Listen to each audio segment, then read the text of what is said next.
नमस्कार दोस्तों, स्वागत है आप सभी का। दोस्तों, इंदौर हमारा रतलाम मंडल का एक प्रमुख स्टेशन है। यहाँ के यात्रियों की सुविधा के लिए दूसरे जोन काफ़ी तत्पर दिखाई देते हैं, लेकिन हमारा मंडल इंदौर जंक्शन से चलने वाली गाड़ियों की आवृत्ति नहीं बढ़वा पा रहा है। वर्षों से बहुत सारी गाड़ियाँ साप्ताहिक, द्विसाप्ताहिक, त्रिसाप्ताहिक के तौर पर चल रही है, जबकि उन गाड़ियों में भरपूर लोड मिलता है। हाल ही में उत्तर पश्चिम रेलवे के द्वारा भी एक नई स्पेशल गाड़ी चलाने की घोषणा की है, जो कि 2 अप्रैल से 9 जुलाई तक 15 ट्रिप लगाएगी। इस ट्रेन से यात्रियों को भीड़ और लंबी प्रतीक्षा सूची से राहत मिलेगी। श्रीगंगानगर से यह गाड़ी, जैसा कि हमने बताया, हर गुरुवार को 2 जुलाई से 9 जुलाई तक दोपहर 12:50 पर रवाना होगी और अगले दिन शुक्रवार को सुबह 9:55 पे लक्ष्मीबाई नगर इंदौर पहुंचेगी। वहीं वापसी में यह गाड़ी इंदौर से हर शुक्रवार दोपहर 1:55 पे रवाना होकर शनिवार को दोपहर 12:20 पे श्रीगंगानगर स्टेशन पहुंचेगी। इससे काफ़ी फ़ायदा जो विभिन्न स्टेशन हैं उनको मिलने वाला है। स्टेशनों पर इस गाड़ी का स्टॉपेज है, उनमें सादुल शहर, हनुमानगढ़, एलनाबाद, नौहर, भादरा, सादुलपुर चूरू, फतेहपुर शेखावटी, लक्ष्मणगढ़, सीकर, रिंगस, फुलेरा, किशनगढ़, अजमेर, भीलवाड़ा, चित्तौड़गढ़, नीमच, मंदसौर, रतलाम और फतेहाबाद चंद्रावतीगंज शामिल है। कुल मिला के 20 कोच की यह ट्रेन रहेगी, जिसमें कि 1 second AC, 2 third AC, 11 sleeper, 4 general और 2 गार्ड के डब्बे होंगे। लेकिन बड़नगर स्टेशन पर इसका स्टॉपेज नहीं होने से क्षेत्रवासियों में नाराज़गी देखी जा रही। तो जैसा कि हमने वीडियो की शुरुआत में बताया कि इंदौर जंक्शन पर चलने वाली स्पेशल गाड़ियां जो है समय समय पर संचालित की जाती रहती हैं और उनका कुछ समय तक एक्सटेंशन भी किया जाता रहा है, लेकिन अन्य रूटों की तुलना में यहाँ पर जो स्पेशल गाड़ियाँ चल रही हैं उनको परमानेंट करने के बारे में रेलवे के द्वारा कोई कदम नहीं उठाया गया है।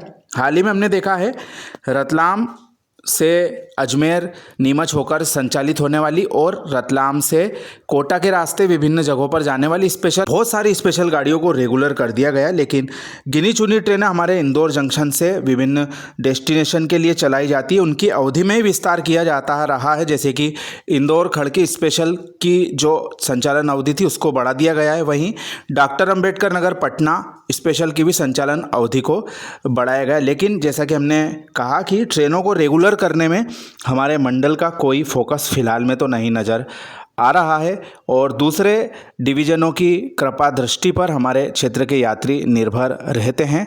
एक और स्पेशल गाड़ी जो चल रही है प्रीमियम किराए वाली, लेकिन उसकी गति कम बताई जा रही है, उसको भी रेगुलर करने की आवश्यकता देखी जा रही। वह है हमारी इंदौर से मुंबई के बीच में चलने वाली तेजस स्पेशल गाड़ी। इसको रेगुलर कर दिया जाए तो निश्चित तौर पर एसी कैटेगरी के यात्रियों को काफ़ी फ़ायदा मिलेगा।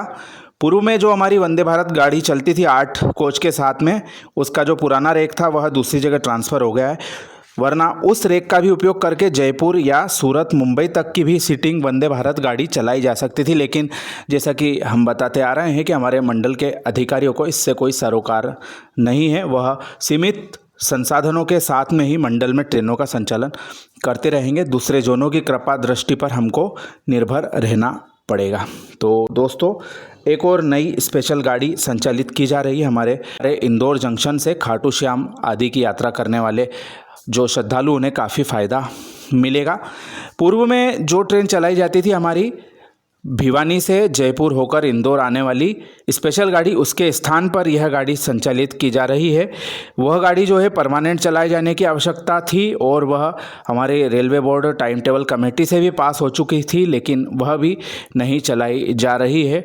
तो इन गाड़ियों को रेगुलर चलाए जाने की बेहद आवश्यकता देखी जा रही है। साथ ही जो दूसरी गाड़ियाँ, जैसा कि हमने बताया, साप्ताहिक जो चल रही दिल्ली सराय रोहिल्ला एक्सप्रेस हो गई या बीकानेर महामना एक्सप्रेस हो गई, वेरावल महामना एक्सप्रेस हो गई, गांधीधाम एक्सप्रेस हो गई, इसके अलावा हावड़ा छिपरा और पटना इंदौर एक्सप्रेस गाड़ियां हैं और बहुत इंदौर कोचुवेली के साथ साथ जो हमारी दूसरे इलाकों में जाने वाली गाड़ी इंदौर यशवंतपुर, इंदौर नागपुर गाड़ियां हैं। सारी गाड़ियां जो कामाख्या एक्सप्रेस आदि चलती हैं इंदौर से साप्ताहिक और द्विसाप्ताहिक, त्रिसाप्ताहिक के तौर पर, उनको भी आवृत्ति बढ़ाए जाने की बेहद आवश्यकता देखी जा रही है। केवल मंडल को अपनी रिक्वायरमेंट भेजना है, जोन के पास में जोन से रेक का अलाटमेंट आना है और उसके पश्चात में जो ट्रेनों की आवृत्ति है वह आसानी से बढ़ाई जा सकती है, लेकिन जो हमारा मंडल है इस बारे में बेहद सुस्त नज़र आ रहा है। तो दोस्तों, यह हमारे मंडल की जो वर्तमान स्थिति चल रही ट्रेनों के संचालन के बारे में, इस बारे में